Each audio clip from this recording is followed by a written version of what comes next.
for business.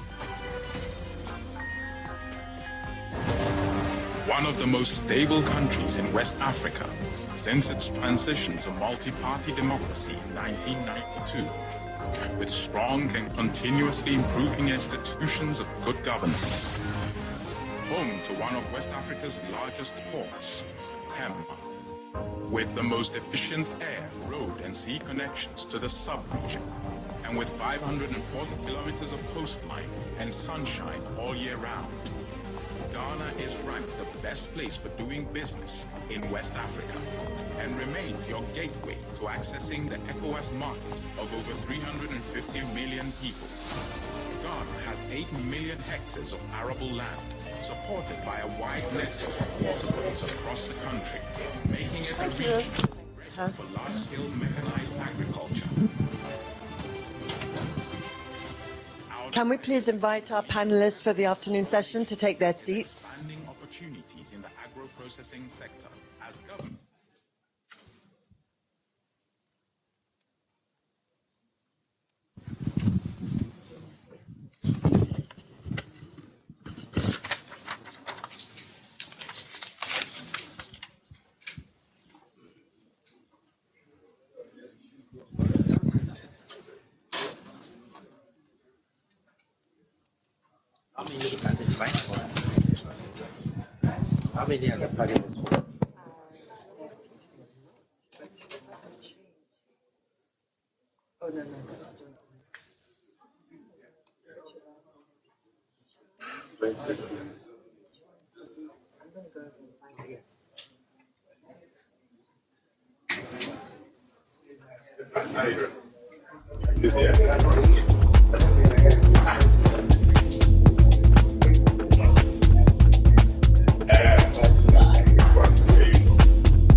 Good afternoon, ladies and gentlemen. I have the pleasure to announce the last keynote of today with the theme View on the Private Sector Business Environment in Ghana. And I'm very pleased to having Hans-Peter Lankes here, who's Vice President Economics and Private Sector Development of IFC in Washington, D.C. Hans-Peter, please.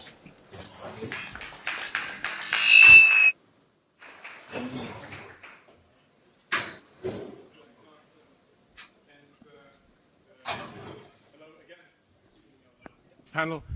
I hope that I can add some new perspectives on the business environment in the private sector in Ghana. First of all, I really want to use this opportunity to thank the Ghanaian and the German authorities for convening us here. What I've experienced so far, I found incredibly useful. It was both technical and visionary. It is going to help us going forward. There have been an impressive array of partners that you see here on the wall.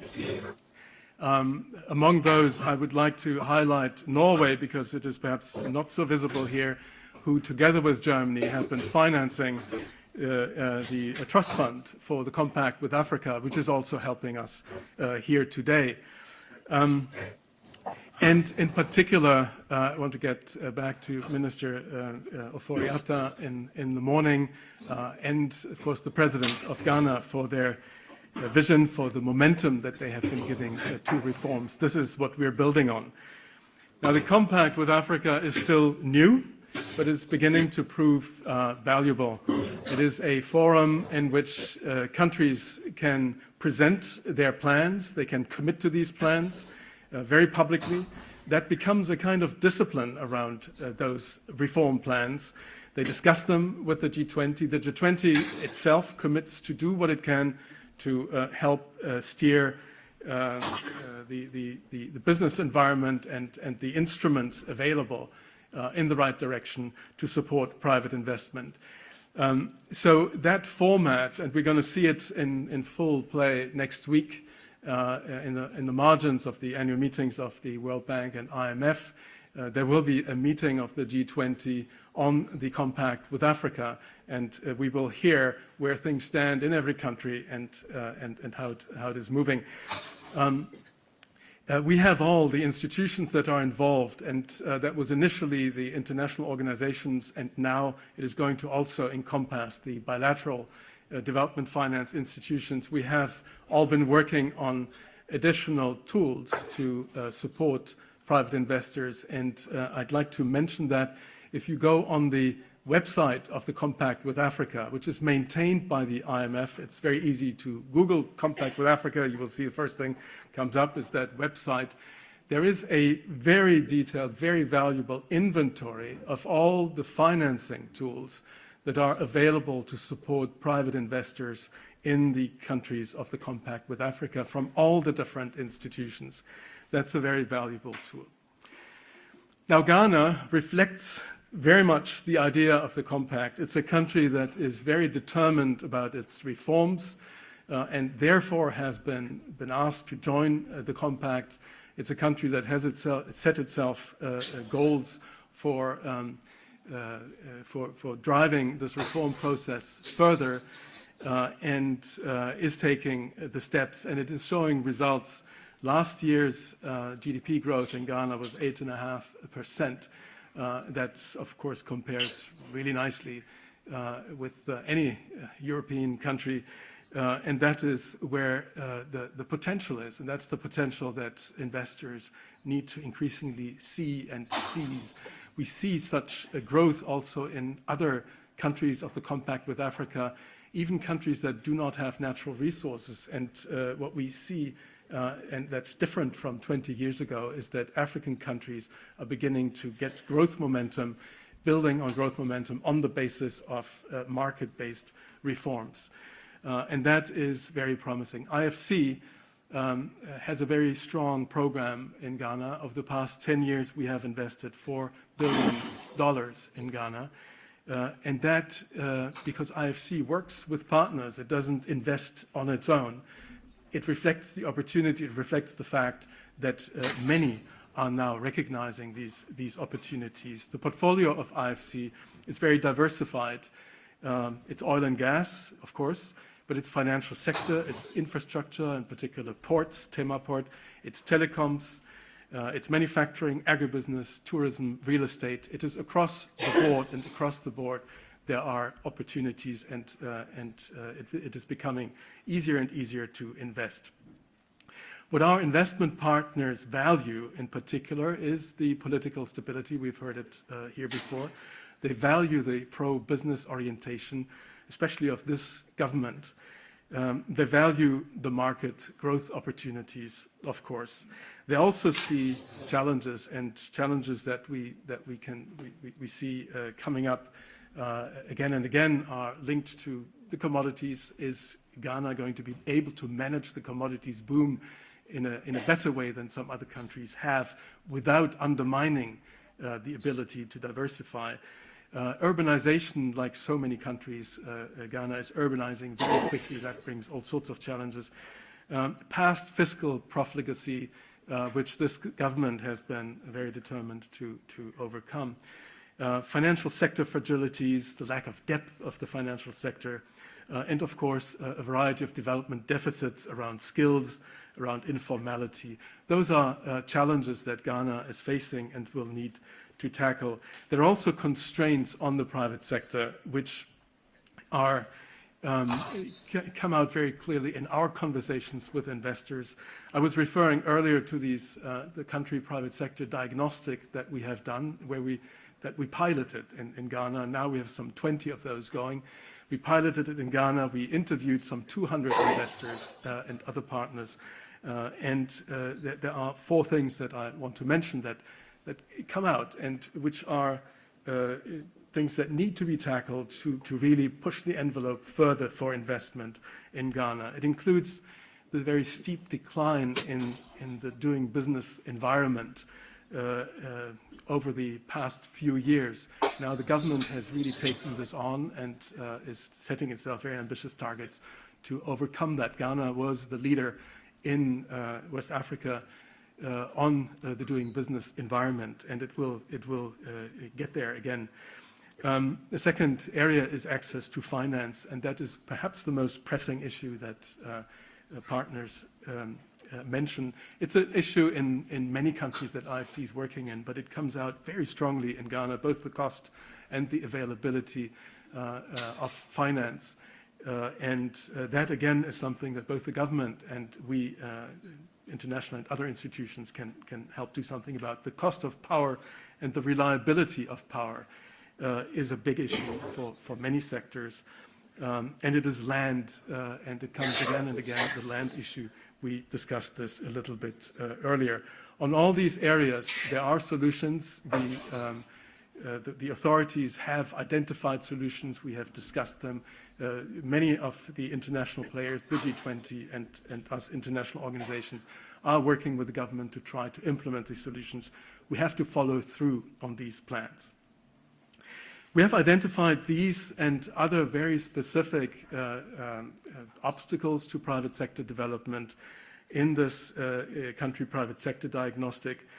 I explained it a little bit before. The idea is that we have a common diagnostic base to engage with the World Bank on the public sector side, with other development partners, of course, with the authorities, but also with the private sector. And we hope that these can form a common focus for the reform program going forward. The 3 sectors that we particularly highlight there are agribusiness, ICT, and education.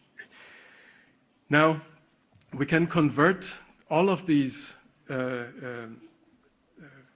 issues into opportunities within this fast-growing environment, and that is what IFC intends to do and what we hope to do with many of you. Our strategy for 2019 to 21 will see us stepping up very considerably, despite the already fairly large portfolio that we have in Ghana. We see that opportunity. We want to reach 12 million new energy customers. We want to reach SMEs with $800 million at least of financing.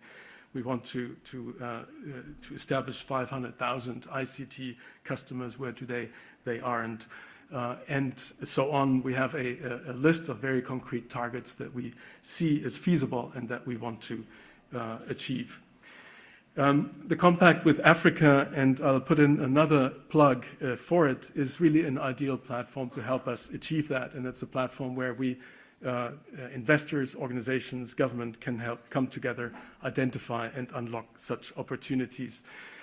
Ghana has been a successful model. It's a role model in the region. It's been a role model for some time. It's been an inspiration to other countries. When I travel in Africa, we often refer to the Ghanaian success story. It's a powerful story, and we see that there is much more potential. There's also more to be done, and I hope that the forum today will further strengthen the public-private dialogue that is going to help us get there. With this, I pass it over to Accra. Thank you very much.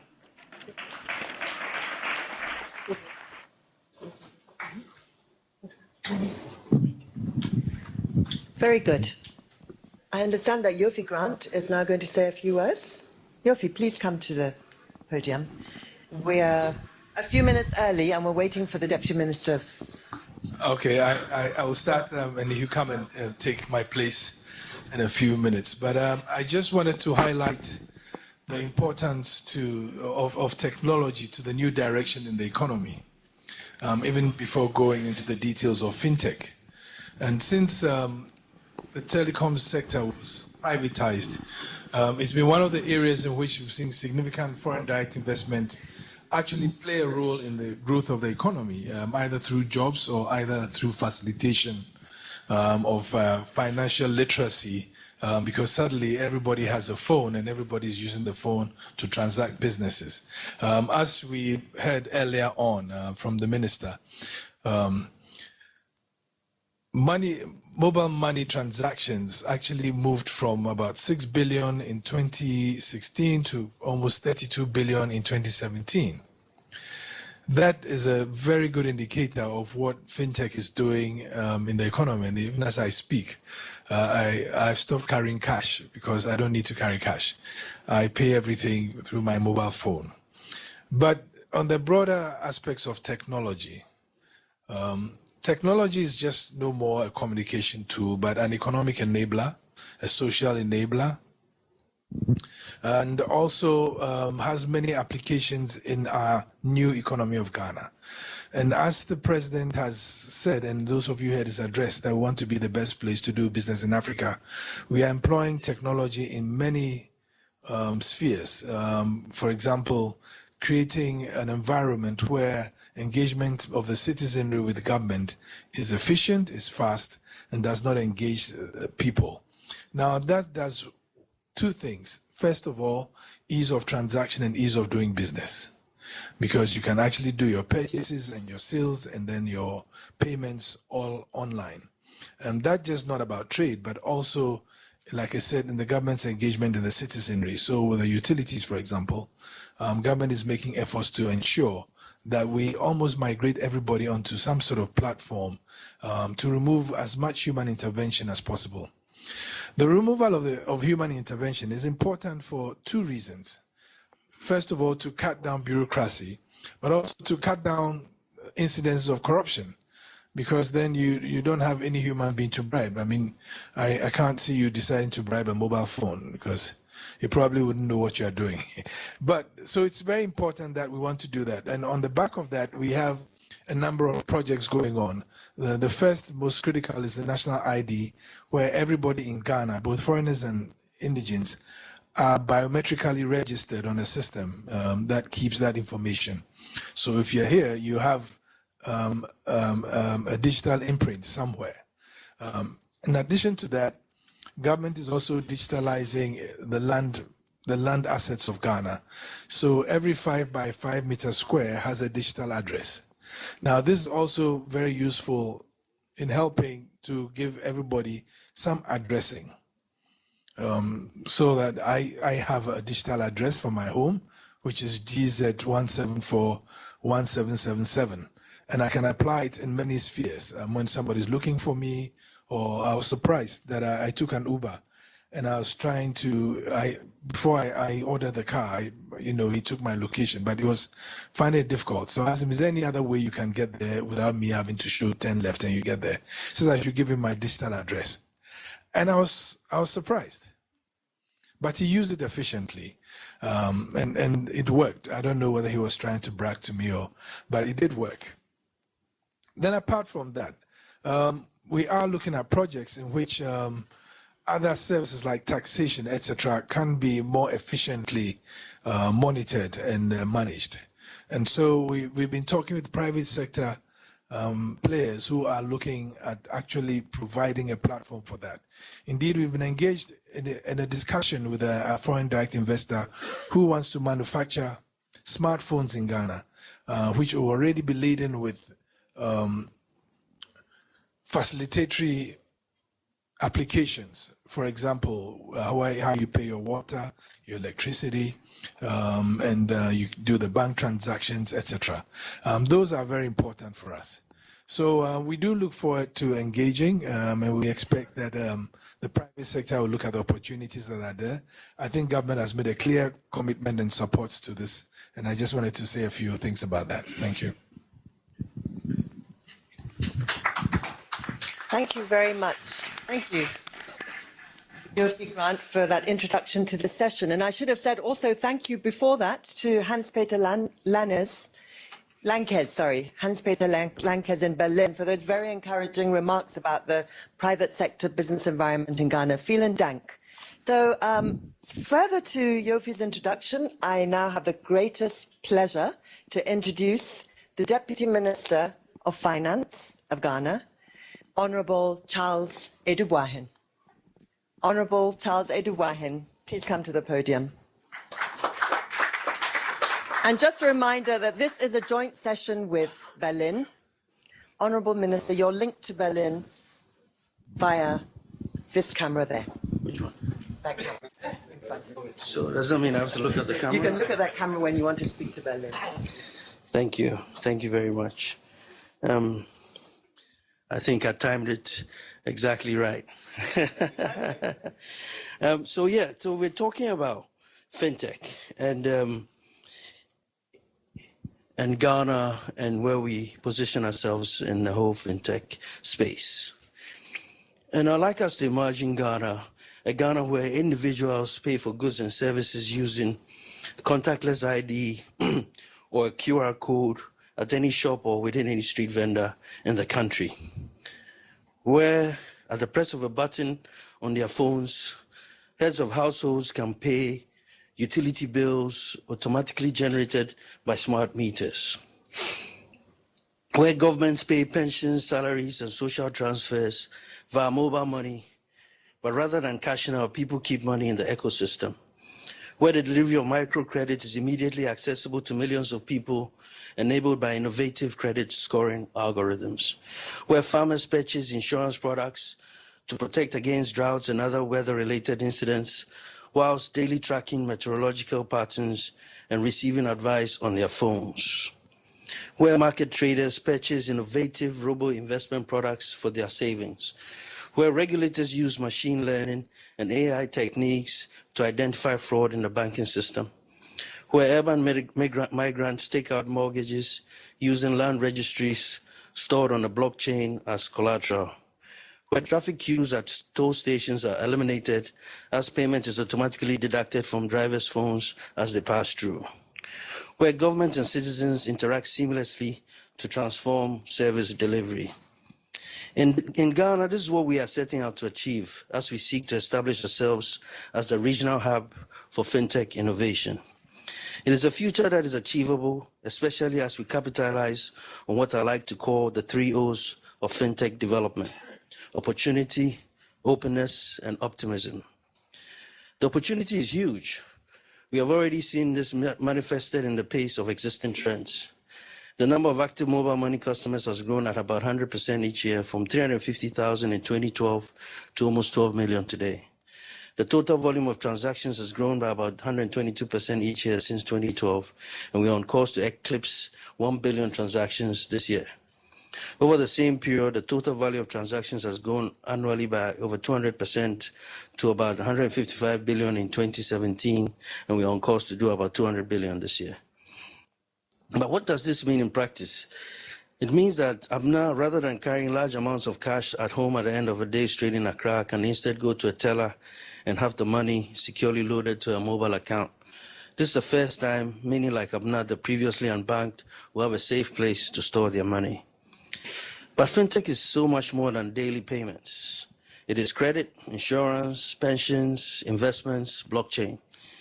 Leapfrog Investments has invested over 15 million in Ghana's insurance sector since 2012, increasing access to affordable insurance. Digital technologies can enhance education through distance learning and improve our health system through remote consultations.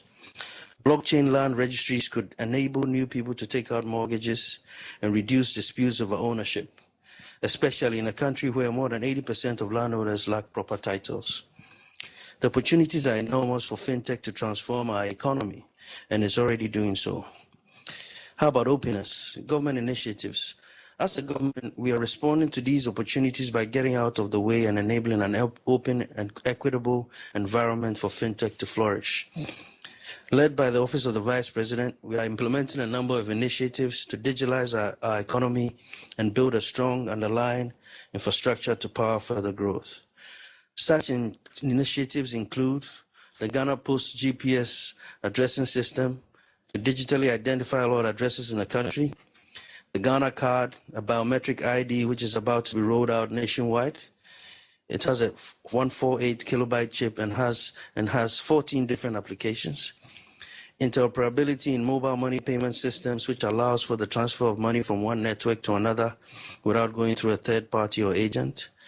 A safer digital Ghana, launched just this week by the Vice President to ensure that increased digitalization is matched by strengthened cybersecurity. Government has also approved the Bank of Ghana's Payment Systems and Services Bill.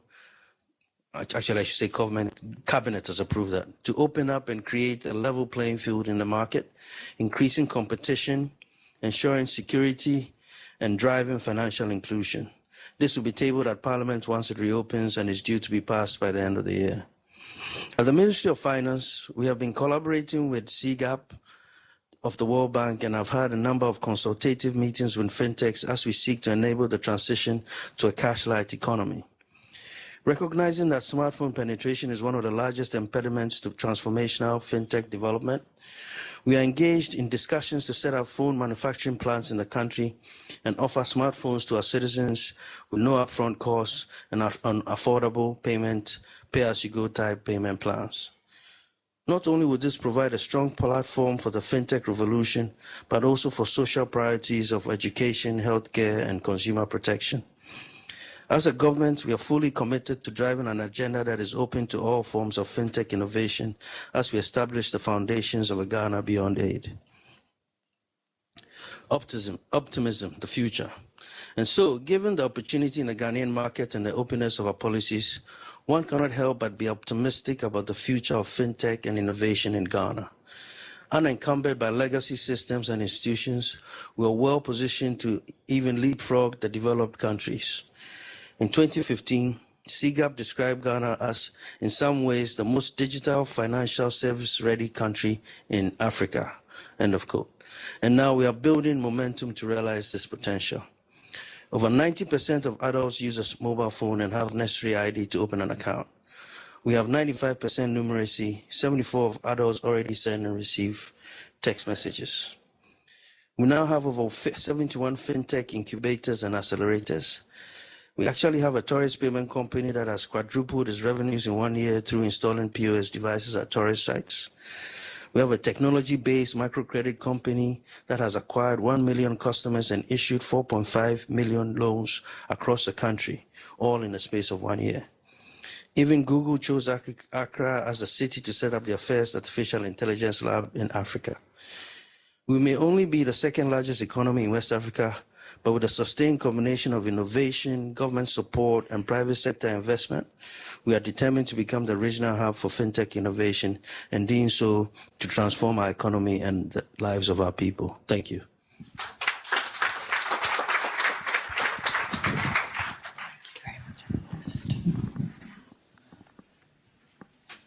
Thank you, Honourable Minister. I believe we're now going to hand over to the moderator for this session, who's in Berlin. Yes. Mark Schiritz. Yes, that's me. Is the economics correspondent for Die Zeit newspaper in Berlin. Over to you, Mark. Thank you. Thank you for that enlightening speech. My name is Mark Schiritz. As has been said, I'm the economics correspondent of Die Zeit, a German newspaper. It's a great pleasure to be here. We have a really wonderful and competent panel, but we don't have so much time. So I'm trying to do the shortest introduction in the history of introductions and just go ahead and hand over to Goodwin Anku in Accra from the Ministry of Finance. And each panelist now has 4 minutes, and I'll be very strict with the timing. And after that, we have a discussion. So, Goodwin Anku, the floor is yours. 4 minutes, please. Ghana, yeah. Can we have the time? I'm Goodwin Anku. I work at the Ministry of Finance. I'm the head of the Development Finance Unit in the Financial Sector Division of the Ministry. I'm actually deputizing for my director, Mr. Samson Kligo, who is out of the country on a mission. Thank you. Okay, at the minute, I think the topic that we are talking about now has to do with fintechs. At the Ministry of Finance, a number of initiatives have now been planned and being implemented to actually help our counterparts in the industry to operate effectively. We have developed a digital financial services policy, which is supposed to be used as the blueprint for driving this initiative. And this document covered issues of governance, innovation, regulation, capacity building, market development, product development, as well as security issues. We believe and know, based on our interactions with fintechs within the industry, that once we are able to roll out these policies, the policy actions within this document, will be in the position to provide the enabling environment and the collaboration that the fintech industry needs to actually move their agendas forward. Presently, we are in serious talks with the fintech industries to activate an e-transform platform that we have already got in the country.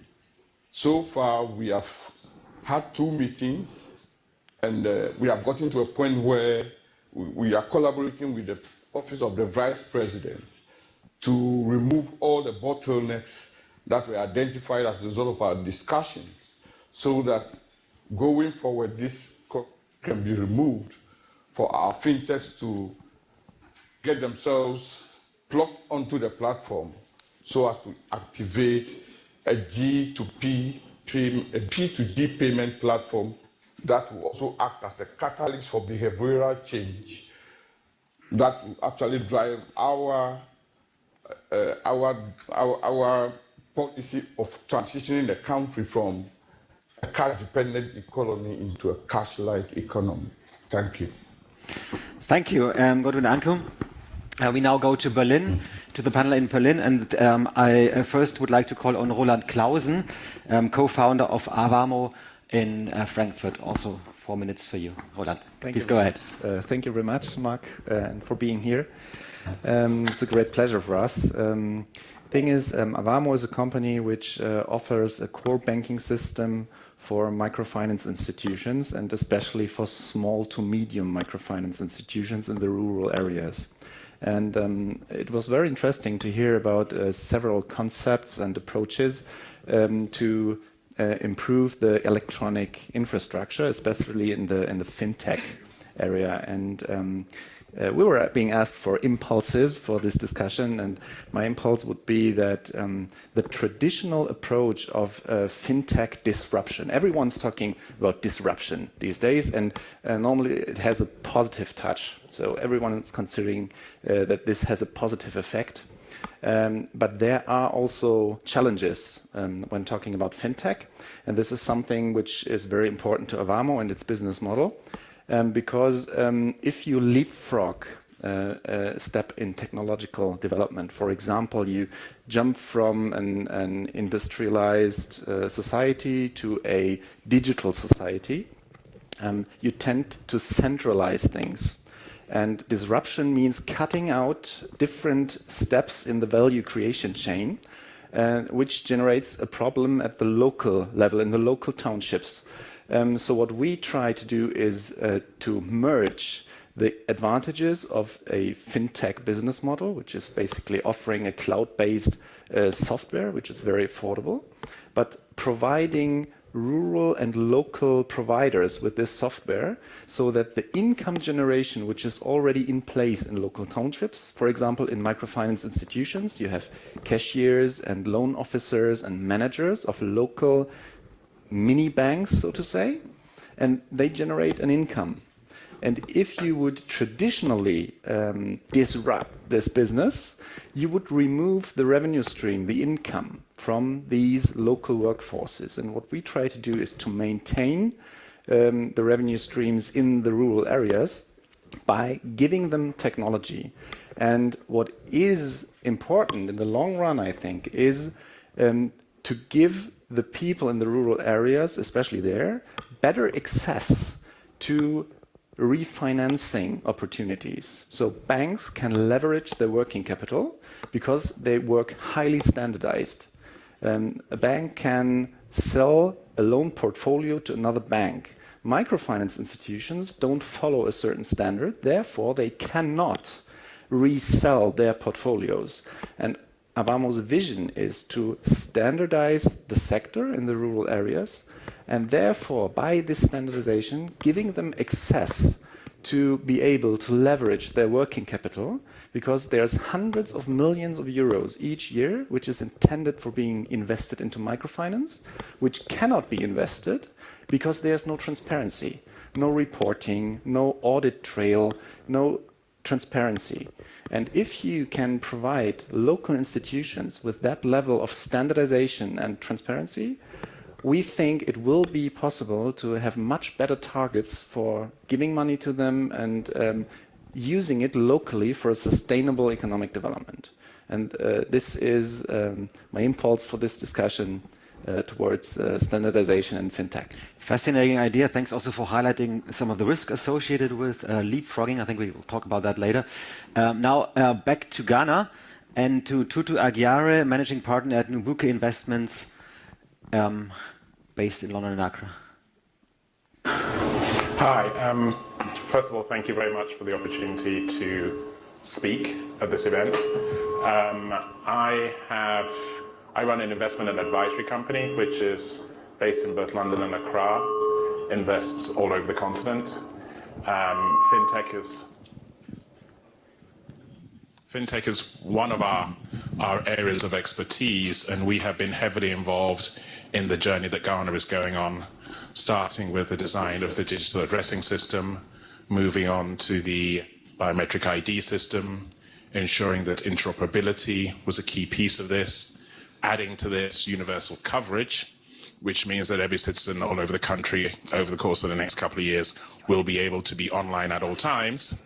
And the combination of this will then allow the government to move to the next level, which is move towards a cash-like, which I don't think is that ambitious, but rather cashless society. With the partners that we have encountered along the way, there is always a tension between trying to move very quickly, trying to support local businesses, and more importantly, trying to ensure that the appropriate structures and governance are in place. Some of the bigger, more traditional lending institutions and development institutions are actually behind the curve when it comes to the innovation. And sometimes when you look at the way the money is spent when it comes to procuring services, they're almost set in the dark ages. And there are many fintech companies in this room who have come across RFPs which they're perfectly capable of meeting, but they don't have 5 years of audited accounts, or they don't have a turnover of $20 million, or they're not a big company that a development institution can find very closely. And I mean, there are a number of those RFPs that actually exist right now as we speak in Ghana. And the final thing is that most of these RFPs don't have any local content requirements associated with them. I'm passionate about local content, and I think that if we are going to develop the industries, one of the things that we have to do as clients of these DFIs is to insist that local content forms the basis upon any contract that is given in this country. I even think we should go as far as, say, Nigeria, where Nigeria, if it can be tendered locally, if it can be done locally, it cannot be tendered internationally. Because the capability exists in country, and I am astonished at the quality of capability that exists in this country. And yet some of it, sometimes it's excluded purely because of the way the request is written, not because of the capability. So in this journey, we insisted that there was local content in the addressing system. It went to a local. We insisted that there was local content in the addressing system. It went to a local. And every time we insist, there are locals that rise to a challenge. So my piece of advice to all of you here is that with Compact for Africa, let us try and make sure that we actually get the local companies which have the expertise to benefit from this, rather than having foreign companies come in, do the work, go away, and never come back again. So that's my tuppence worth, if that's okay. Thank you. Thank you. Thank you, very inspirational. Now back to Berlin, and we have Liv Freiau from Director Industry Policy at the ICT Association in Oslo in Norway. Thank you. Yeah, thanks for the introduction. Thank you so much for inviting me here today.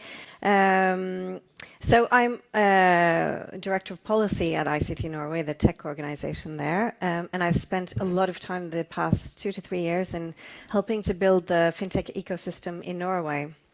I just want to start out by saying that I'm so impressed by what I've heard today from the Deputy Minister, especially on the initiatives that have been put in place in Ghana for fintech. The digital ID rollout, for example, is an extremely important infrastructure to have in place, and it seems that you're on a really good track. I just want to say a few short words on Norway before I go on to fintech, since we haven't been represented here earlier today. Norway has a very strong IT and tech sector. We're leading, especially in fields of digital strategy, digitization of public services, edtech, educational technology, medical technology, financial technology. And an example of a Norwegian company investing heavily in Africa is Opera Software. The Opera browser is one of the leading mobile browsers across the African continent. And in the beginning of this year, they pledged a Africa First strategy, meaning that every new service that they roll out will be rolled out in Africa first. They've also committed $100 million to be invested in Africa. And of course, mobile technology is paramount if you want financial technology to roll out. So that's important. Norway is also a very big donor of development aid. And moving forward, we want to connect much more of our aid to technology. So being able to provide aid through helping to build digital societies in the countries that we aid, that's a major focus for Norway. Now, I'm no expert on Ghana, so you have to excuse me for that. But fintech is a relatively new industry everywhere, and I can draw from our experiences in Norway to share what I believe is important to keep in mind in building this industry anywhere, really. And given that you have talent and technological capabilities, I would say there are two things that are super critical in order to build a thriving fintech ecosystem. One of them is that you have a collaborative and trust-based relationship between incumbents and new young startup companies within the financial sector. So the big banks and the young entrants need to be able to collaborate and trust one another. And in Norway, this took a while. When I started out 2 to 3 years ago, there was, I wouldn't say a hostile environment, but it was definitely one lacking in trust. But now they're actively partnering, distributing one another's services. They are banks are investing in fintechs. They're mentoring them, and we have a very constructive relationship between the two. The other point is effective regulation, and there is no other tech industry which is so heavily regulated as that of fintech. So the fact that you have regulation which is effective, you do not need to deregulate when you build fintech. You actually need regulation, but it needs to be updated to accommodate new technologies and new business models. So that's my second big case. For one example, I know my time is running out, is crypto technologies and blockchain, which governments across the world are sort of having a hands-off approach to, and I think that's delaying the rollout of these technologies. Okay. So you can see the music. Yeah, thanks, Liv, for that. I'm sure we will come back to some of the points you mentioned in the discussion later. We're now going back to Accra, to Romeo Bourgier, Managing Director at the IT Consortium. There, the floor is yours. Yes, thank you very much. Yeah, even though with IT Consortium, as I sit here, I represent the technology chamber, which fintech also is part of it. And just to say some few things about what is happening here in the country. The fintech industry has grown rapidly over about 2 years, and with with a lot of people doing things that sometimes when I hear the ministers talk about are things we want to do, are things we are already doing. And that is very encouraging. So I see it more of scaling up.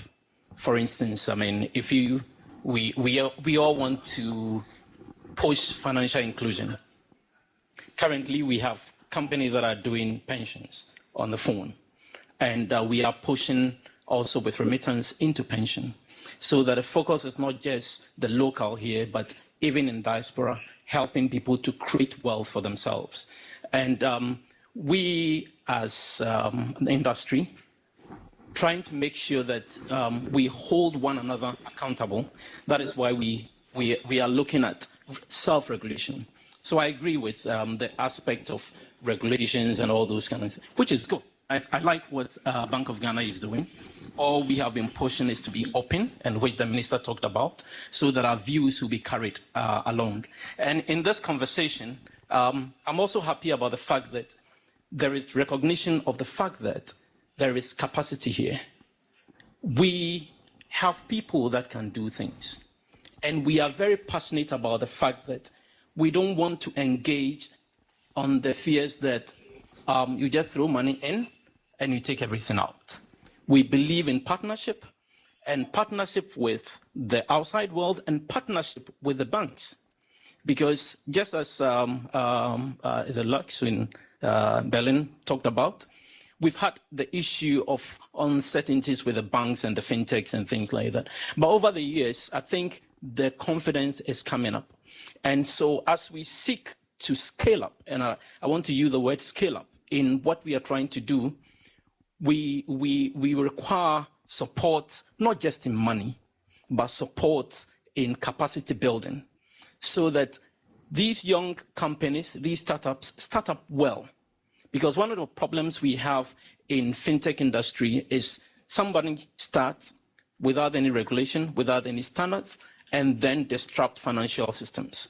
And I think this is something that is really on the mind of BOG, Bank of Ghana, and also on the industry as a chamber, that we make sure that we do things right in a way that we do not cause government to come and worry us and make sure we are doing things right. So right things are being done, and we hope that with the support and the infrastructure that is being put in place by government, it will be very easy for us to be able to scale. And that is what we push for. We push for local content, we put for collaboration, and we also push that government will be open in their dealings with fintech. And we are very happy with the engagement that we've been having. But we want to make sure that we can scale so that our population can be taken care of. Pension is important, and I'm passionate about pension. Insurance is important. We are not just facilitating payment, and that is not where the focus really is. But we want to be able to create wealth through the technology that we are engaged in, creating wealth and not put too much restriction. I remember we had a conversation some few months ago where the issue of innovation with respect to regulation came up. And we were saying that with every industry across the world, when things start, don't put too much restriction, allow innovation to grow, and as it grows, you bring in the restrictions. Thank you. Thank you. Thank you very much. Back to Berlin now. Our next speaker is Chirikomi Maglu,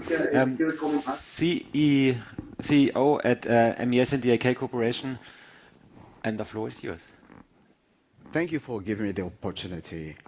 MES and DAK is the name of the company, if I may reframe that appropriately. We are in business to empower small, medium-sized enterprises, the so-called MSMEs. We do this through a digital ecosystem we have built. We tell a business owner, come on a platform, open your profile like you do on Facebook or LinkedIn, and have access to online shop to start selling online in addition of your offline business. First step.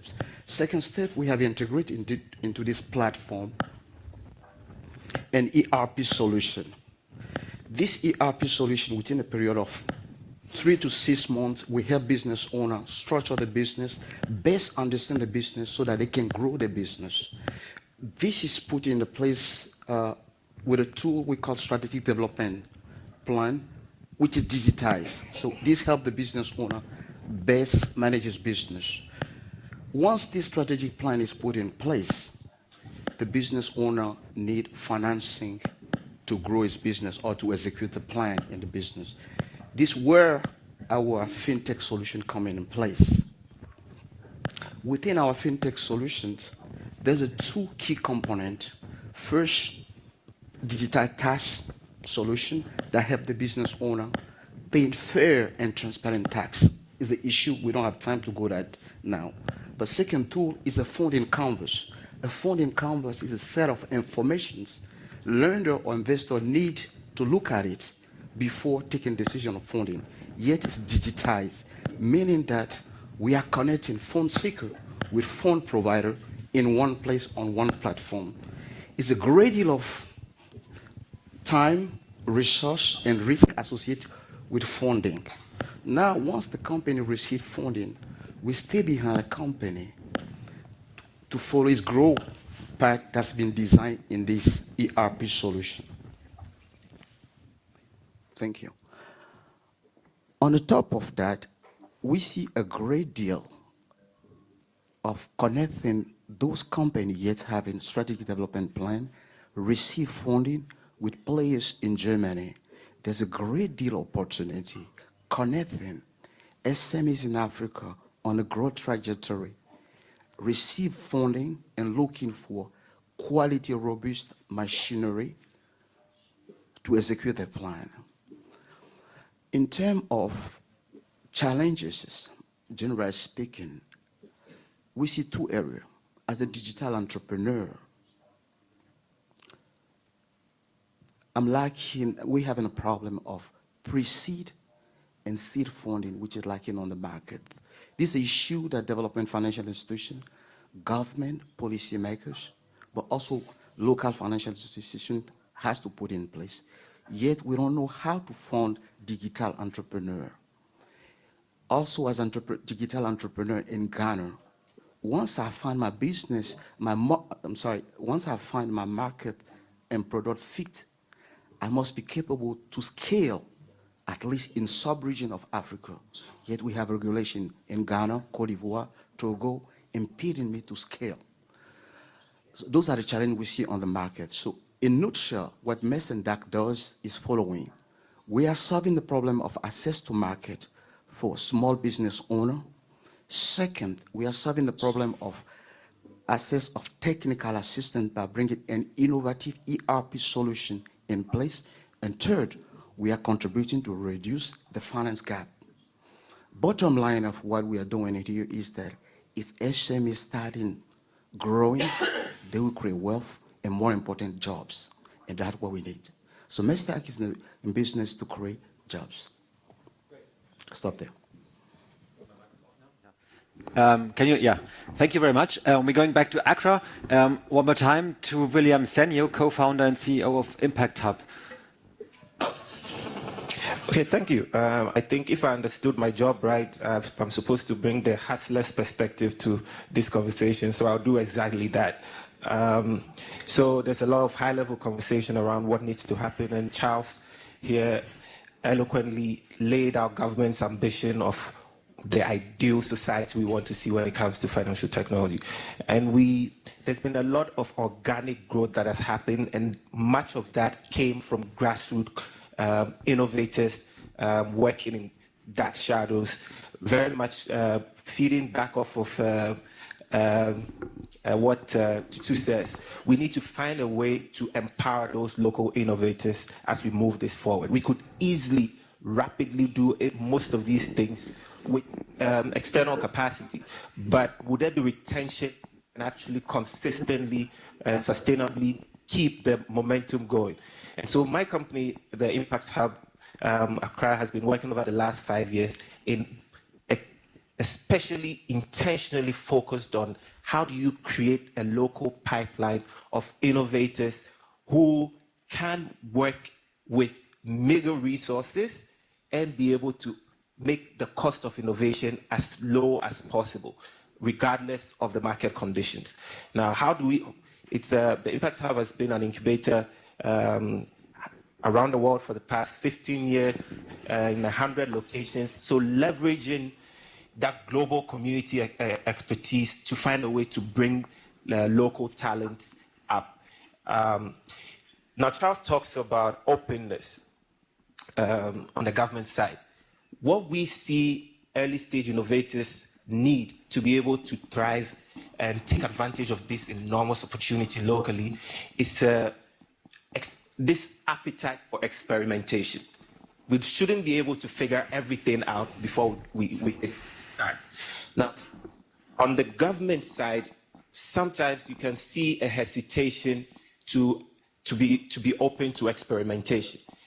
What that means is that the curve of growth for early stage innovators in the fintech space can be really long because you are dealing with bureaucrats who are not open to experimentation. So what we are trying for in markets that we see fast-paced growth in these things, we are seeing ideas around regulatory sandboxes, for example, where the regulator says that, okay, this is might be too crazy to take mainstream right now, but how can we create a little sandbox so we can all play, actively monitor something, and over time find a way to mainstream it. And some of these ideas are coming from unlikely places like Sierra Leone.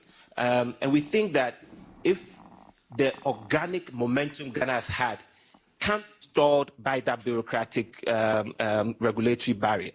And so it will be interesting to see how this push for financial technology and global engagement can also work in relation to mostly young innovators actively taking part in this thing. And there's also questions around anomalies in the Ghanaian economy specifically, which somehow you can't seem to understand. Anywhere else in the world, e-commerce growth is tied to financial technology growth. In our case, sometimes you see e-commerce not actively engaging financial technology. There's cash still in systems. You go anywhere else in the world, there's no cash on Uber, but you come to Ghana, there's cash on Uber. How do you integrate global systems like that into Ghanaian systems? So there's conversations at a level that needs to be had that can engage local innovators as well. And we need to see more of that as we make this push. Thank you.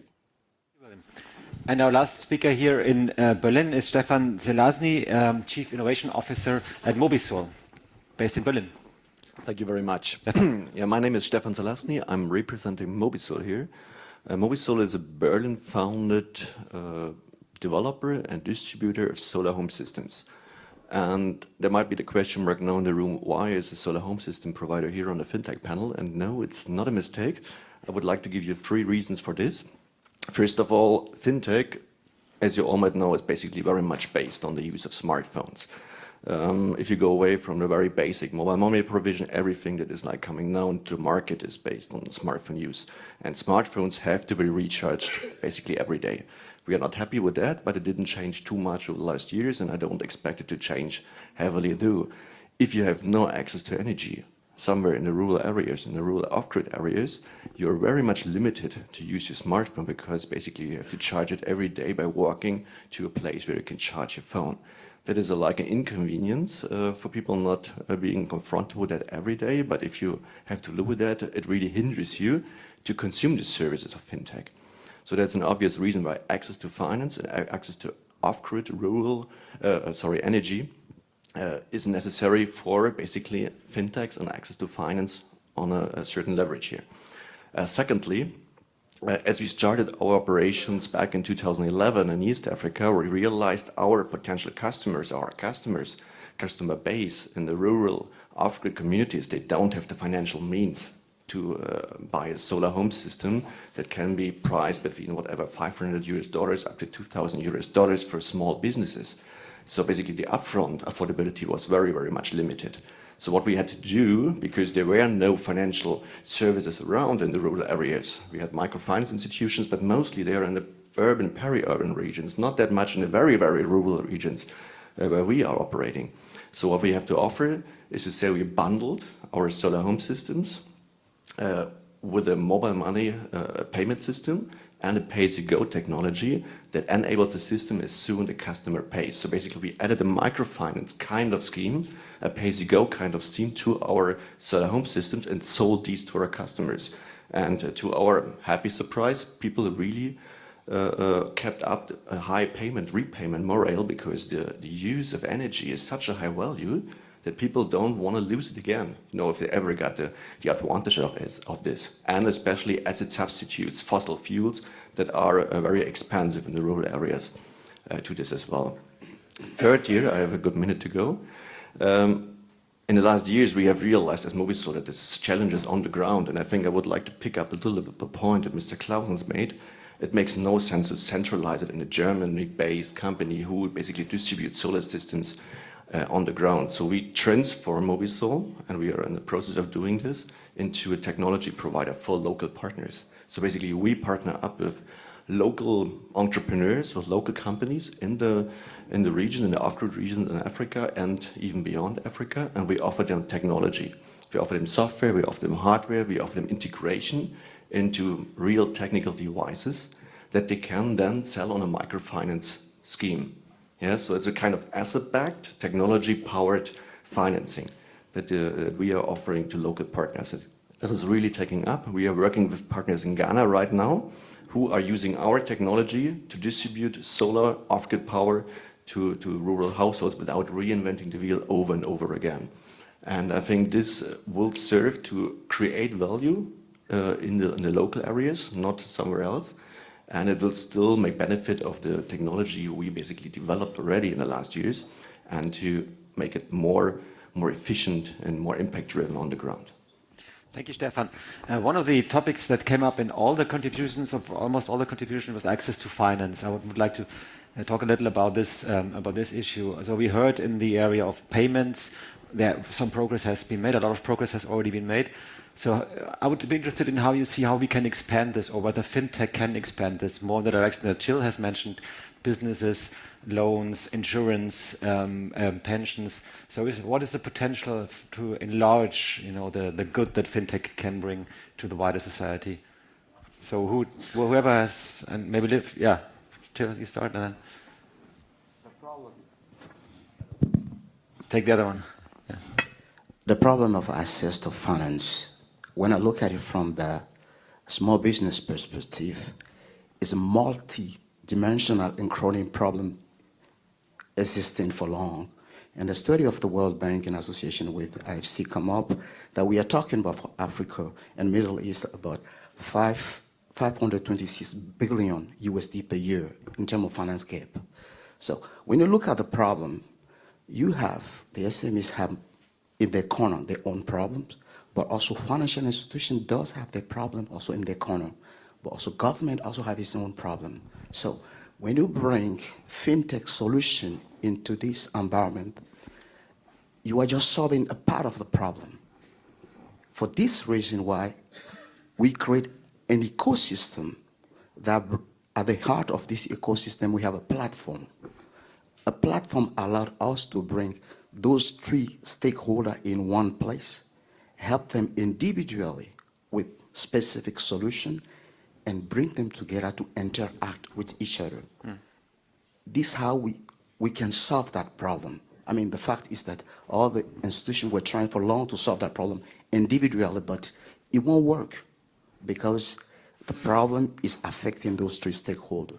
So digital ecosystem is a way forward. Any other views? Yeah, Liv, please. I think, is this on? Yeah. Yeah. So access to finance is an issue for companies, especially SME companies across the world. In Europe, access to finance for a young company is really difficult, and fintech solutions are ameliorating that because they're bringing new. First of all, they're saying, listen, we have a solution which is competing with or delivering something that banks are not willing to deliver. You have crowdfunding platforms for SMEs, for example, which bring together people with money that they want to invest with small companies that need to borrow money, and they're not getting those loans in banks. So they may have to pay a slightly higher interest rate than they would if they got a loan in a bank, but still at a very competitive level. So that's an example of how a fintech solution can actually provide access to finance to groups that were previously, not being given that possibility. Do we have any thoughts on any thoughts on that from Ghana, especially on the regulatory side of this discussion? Okay. Whoever wants to take the floor, please take the floor. Okay, so on the access to finance question and how fintech enables it, especially for SMEs, my experience has been that there's less of that locally, at least in terms of mid-sized loans that are enabled by fintech platforms. Mike, for example, I recently needed to raise about $80,000 just bridge finance to finance a solar power system for a 10 megawatt kilowatt hour solar power system. And no bank here could immediately do it at terms that were acceptable. But in 30 days, managed to get that on Kiva at a really affordable, in 48 months, be able to pay that and get that money in 30 days through crowdfunded Kiva. So a lot more of that could be disruptive locally, but these platforms are not necessarily local yet. So as we talk about these things, the local banking environment should, again, the idea of experimentation, be open to some of these ideas that are slightly uncomfortable given the traditional form of banking most of them are used to. It could be interesting to have, again, sandboxes where they are testing out these ideas and seeing whether the local market is able to adopt and build an effective model around something like that. So it would be interesting to see how that plays out, especially for SMEs. I would like to point additionally is I think you're not. Oh.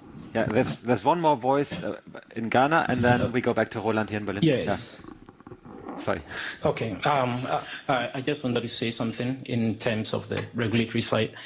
I think that when you want to do the right thing, sometimes you can get yourself in a situation where it doesn't allow you to be able to grow. So for what you said, I mean, if you are doing peer-to-peer lending in this country, I don't know what Bank of Ghana will say. If it is just a matter of the platform, it's very easy to build a platform. I mean, very, very easy to build a platform that allows people to be able to do that. But the regulatory side, if there is a guideline to this, then people can feel comfortable to do it. But we are saying that sometimes allow things like that to happen and then follow up with the guidelines instead of trying to have the regulation before anybody can innovate in this area. When it comes to financing to SMEs, that is fine. But for me, I once said that I'll be very happy, I'll be very satisfied when I walk to the roadside and I'll be able to buy something with my mobile money and just get some roasted plantain and walk away. So that woman or that person selling there can have financial records. And when that person has the financial records, then he will be able to get get credit. And I think that is where we are going with the digitization. So whether it is SMEs, middle, or whatever, helping people to be able to keep financial records is one thing that I think can help with allowing the financial formal system to help. But whatever you do, the banks are very rigid, and they are very rigid. There are things that we do that can be used to help people. I mean, we have companies here that are doing something that you can think of as lending, but it's really not lending. But they see a need, and then they are fulfilling it. So if the regulators can speed up and also not restrict us too much so that innovation can go on without us being punished. Roland? Additional point, and this is we're always talking about SME companies, more or less professional sector, even in other countries, for example in Ghana. There is another sector of the financially excluded, where it's not only the access to finance itself, but also affordability. And we had experiences where we saw that our customers, the MFIs, the microfinance institutions, issued loans, actual loans, with interest rates of around 300% per year, which has different reasons, but one of these reasons, this is exactly what you pointed to, there are no reliable financial track records, no credit history, so the risk is very high, there's a lot of fraud going on, and fintech can solve many of these problems, especially within this bottom of pyramid population, not only in the more or better developed sector, where we're talking about like 80,000 euros for a solar park, which is a very professional undertaking. So we're also talking about the grassroots of society, the lady who runs a kiosk and needs some 100 euros or dollars to make up for some additional supplies, stuff like that. So affordability in combination with technology, it's closely interconnected, and I think technology can greatly serve the affordability and also, of course, the access, bare access to finance. Yeah, please.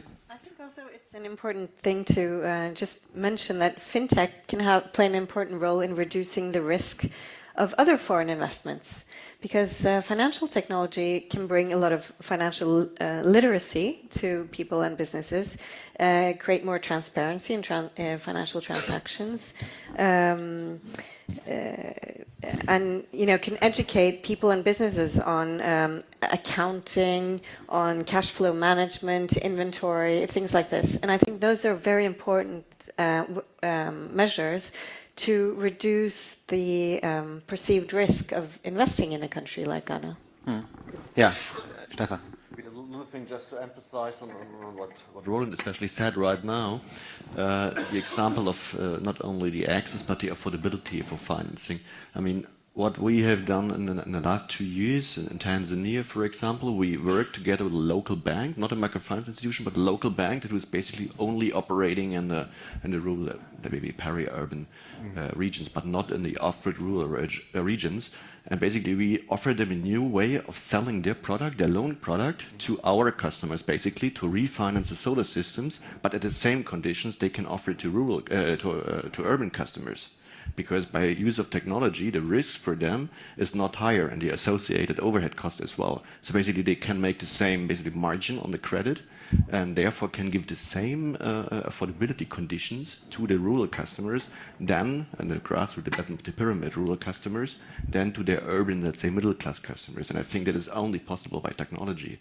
And that could really reach into the millions and the hundreds of millions of people who are absolutely not only underserved, but badly served in terms of affordability. Maybe we have about 5 more minutes. Maybe we can also talk a little about what can be done or should be done from the donor side or from the international community side to facilitate, that use of fintech as a means of financial inclusion. Maybe back to Accra. What are your views here? What should things be done differently? I mean, and this is Tutu again. I think I mentioned earlier that the donor community tends to be quite rigid in its approach when it comes to the fintechs, and the bar to qualify to be able to get access to the things that are needed is sometimes far too high. And some of the policy frameworks that are being promoted are still, I guess, I say set in the dark ages, but a set of a time, which isn't today. So you have lots of young fintech companies who can provide services, and yet are not able to meet the criteria unless they go through very rigid processes, which, for some of these guys, they can't even fill out the pages and pages and pages of forms. So I think that there needs to be a little bit more risk associated with the money that the donors give to the smaller communities, and maybe meeting up with the chamber and lending to the chamber, who then on lend is a way of doing it. Lend to somebody you trust or lend to an association. Very similar to what we do in our villages. Rather than lend to one fintech company, why don't you lend to an association of fintech companies and let them decide how the capital is allocated under strict criteria? Those are new ways of doing things, and I'd like to see those explored, but I worry sometimes that the lens through which the the lending comes or the ideas comes are set far set to the dark ages. We have a personal experience at the Ministry of Finance. There are a number of donors that we've been dealing with relating to supporting fintechs. What you realize is that most of the times, the criteria that are mentioned as those that will have to be fulfilled are so high that even very innovative firms that do not have the financing muscle or long years of history behind them are unable to access these facilities. On the other hand, sometimes government will want to go in a particular way. Government wants the financing to be targeted towards a particular need. But in some of the cases, what you see is that a donor insists that the fund should be used in a way that does not actually relate to what government actually needs. So that struggle between getting the funding, addressing a particular problem, and doing the wish of the donor becomes a constraint that actually does not help in accessing this kind of fundings whenever they are made available. So what I want to suggest here is that whenever donors want to provide funding for such innovations, they should be open enough to listen and also take on some of the ideas and philosophies that government has as an internal need that government wants to satisfy. That way, we would be in a position to also collaborate and benefit mutually from whatever interventions that those funds will be applied on. Thank you. Yeah.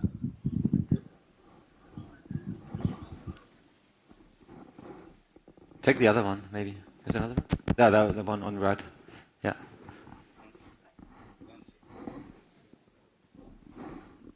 One, two? Yeah. I just want to add a note of what was being said, but no matter where you are, whether in Europe, in Africa, small business has to do bookkeeping and accounting. That's a begin for everything. From there, we have business record. From business record, once you have a strategic development plan, from there you address your needs. Once you have your need clearly defined, then financial institution can support you. Then you can benefit from incentive from government and so on. So the job is very well at the corner of small businesses. This is the reason why we have integrated accounting solution in our ERP solution available on each and every mobile phone.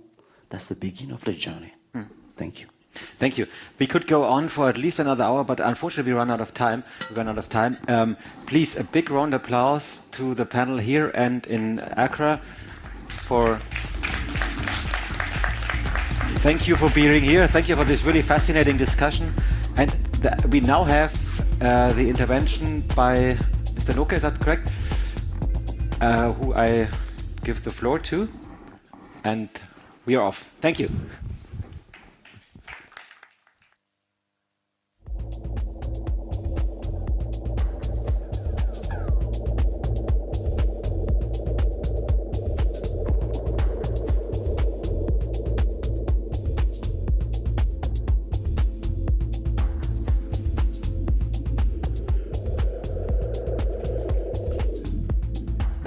Excellencies, representatives of our partner ministries and partner institutions, representatives of Ghanaian and German companies, ladies and gentlemen.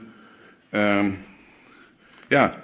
very pleased to be here with you in Berlin and in Accra, remotely, of course.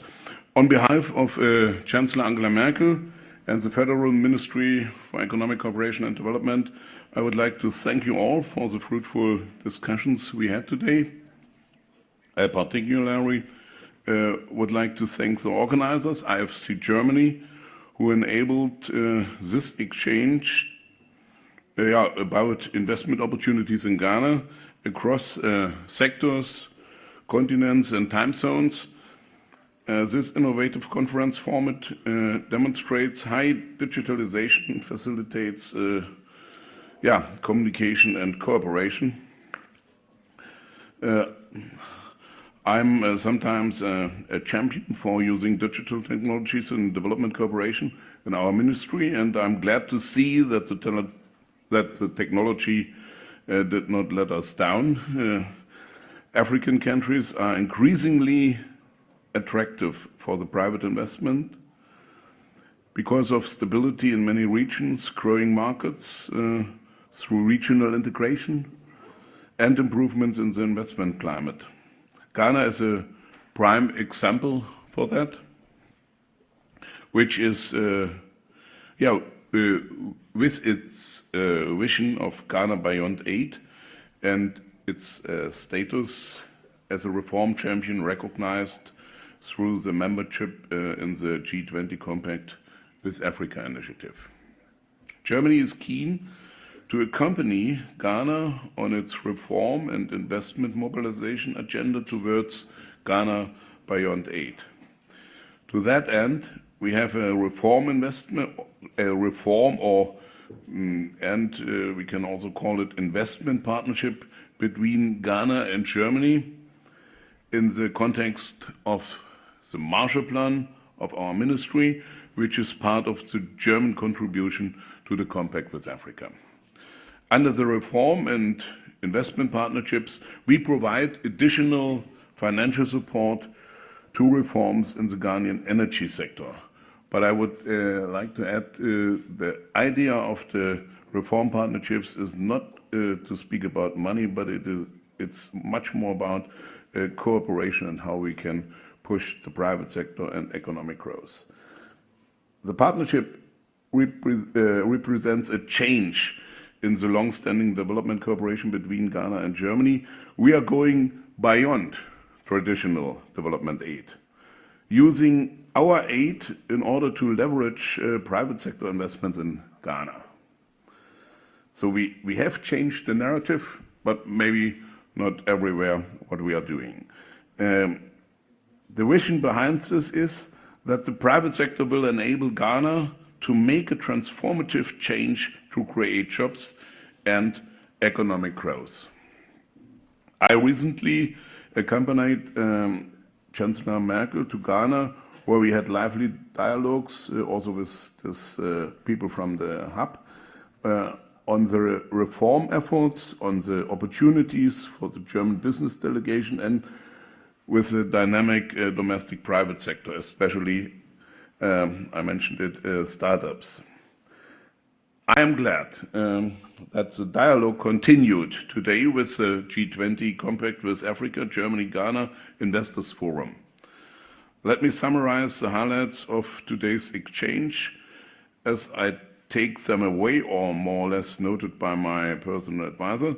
I am again impressed by the dynamism and the optimism for a bright Ghanaian future. Yes, there are still challenges, but these challenges are being addressed in a proactive, practical way towards Ghana Beyond Aid. I observe a similar dynamism at the level of the development partners in the area of de-risking and insurances. MIGA, but also the German government have a number of options already and are developing new instruments to reduce risk for the private sector. I would like to say a simple sentence. It is in the interest of the government, or in our interest as politicians, that private companies will go to Africa and will invest in African countries. And that means we have to not only to call for those steps towards Africa, but we have also to support and to create the instruments for de-risking such investments. I'm pleased that representatives from G20 country Turkey and from G20 guest country Norway attended the event in Accra or here in Germany. This is encouraging for the sustainability of the Compact Initiative. For the automotive industry, we heard about the importance of the first investor. Even if there is a good business environment and a reform-oriented government, it is not guaranteed that there will be enough demand for a decent return on investment. At some point, the investor has to take the risk. This is easier for large multinationals than SMEs. Here, it is important to have available, the insurance instruments, and we are developing such new instruments also in Germany. There's a potential for a success story for German automotive industry in Africa, similar to Asia.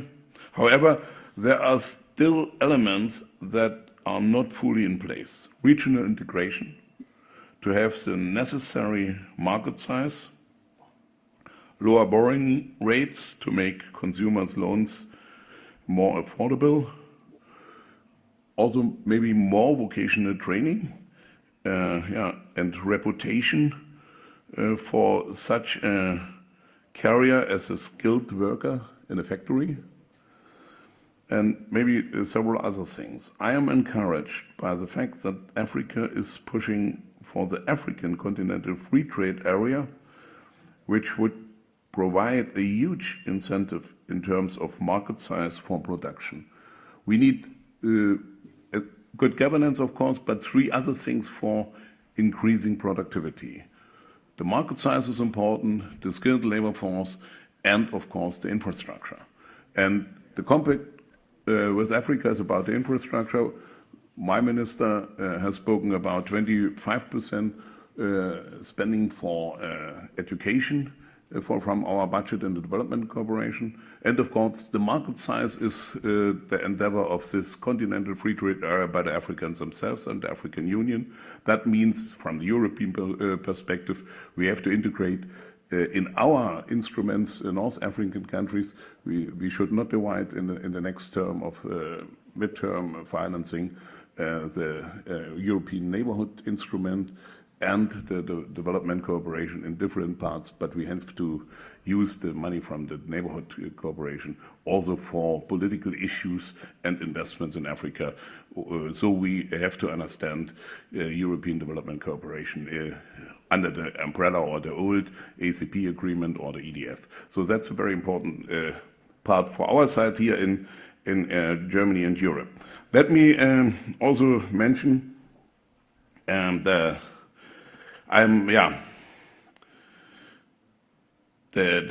Ghana has fully understood the importance of the CFTA by applying to host its secretariat. Congratulations to that.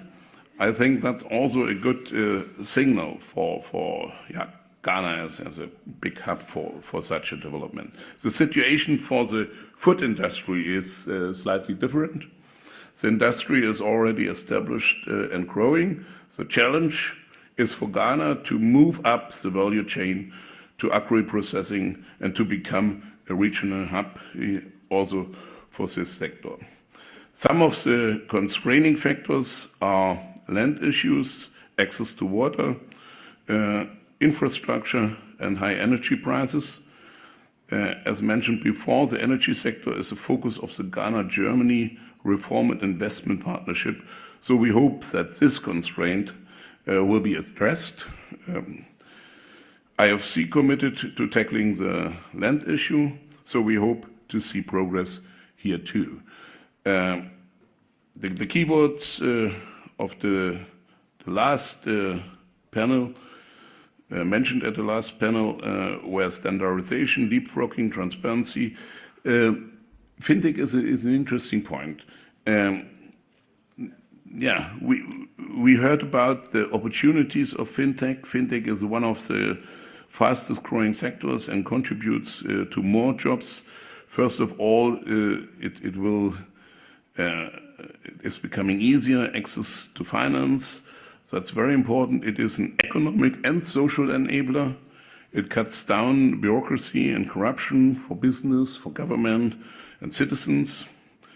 For instance, national ID, mobile payment, taxation, all this were mentioned. Challenges are access for local and rural areas or level, local content. And of course, that's the main issue maybe everywhere, trust.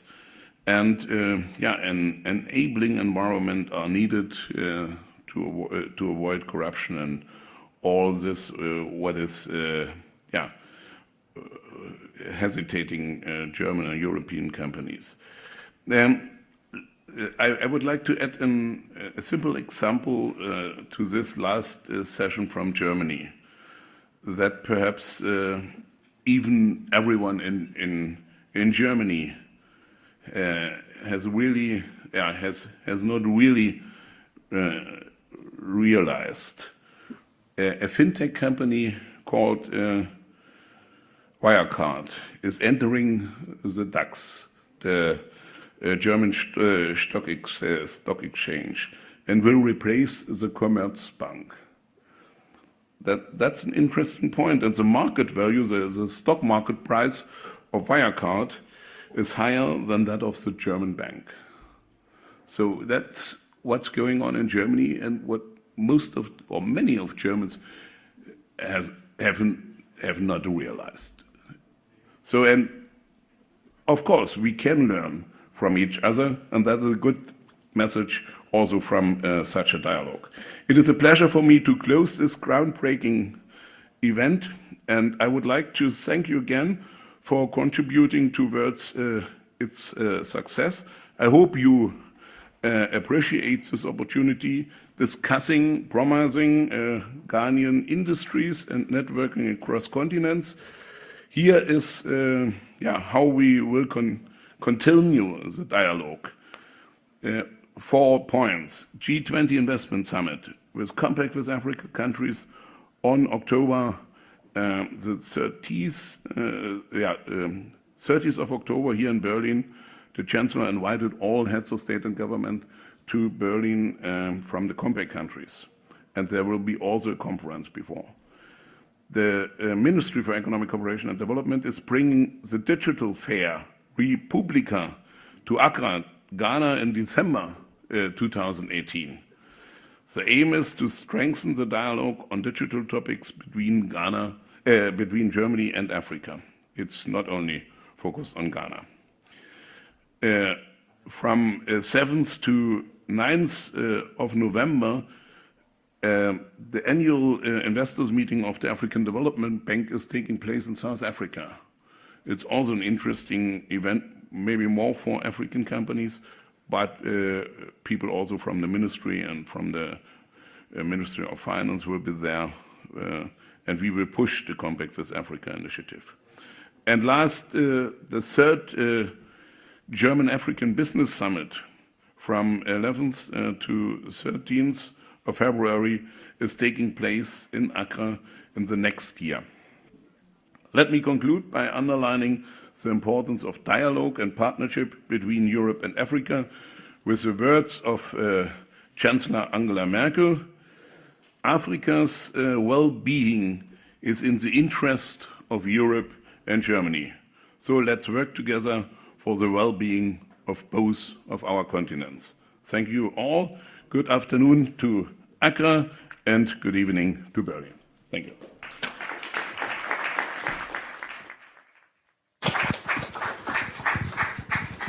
Thank you very much. May I say, Dankeschön, Gunther Noke, for that very inspiring end conclusion and for representing the German Chancellor. And from our end here, let's invite Yofi Grant to give the closing remarks on behalf of Accra.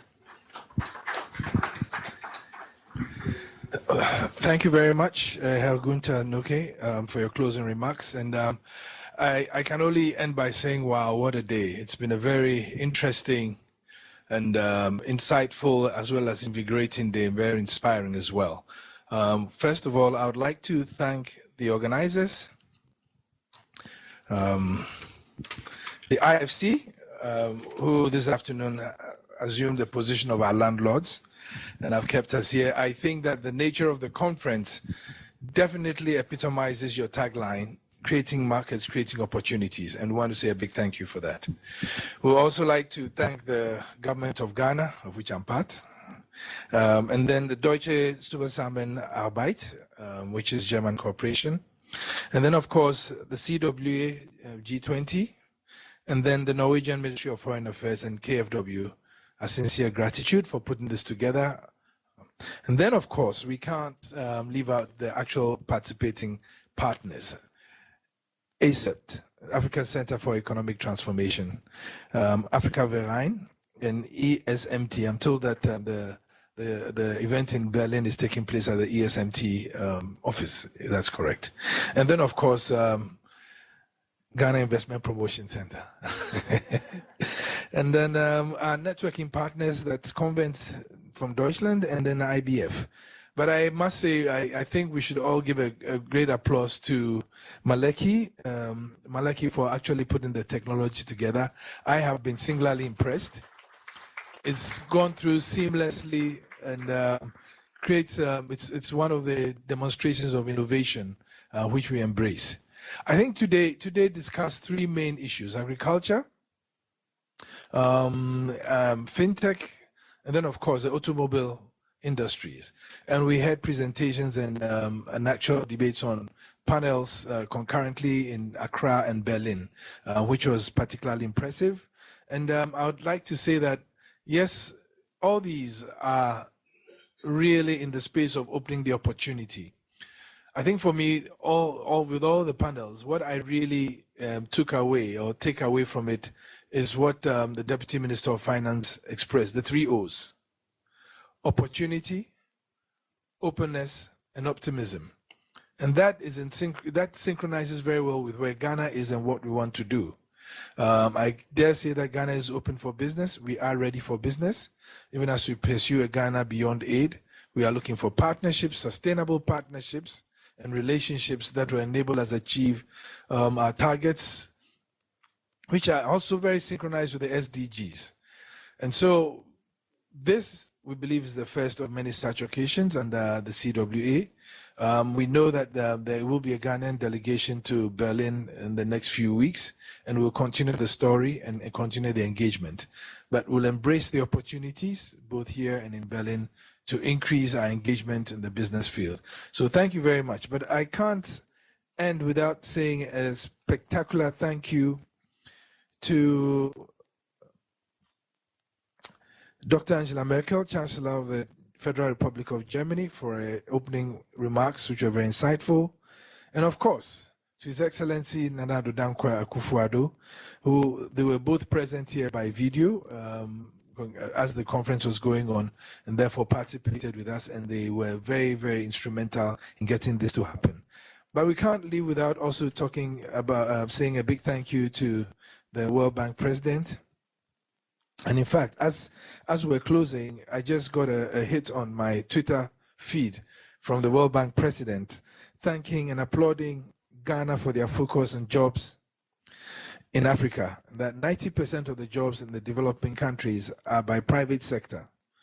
And the more the developed countries invest, the better in human capital development to create conditions for business to thrive and to remove and exclude poverty.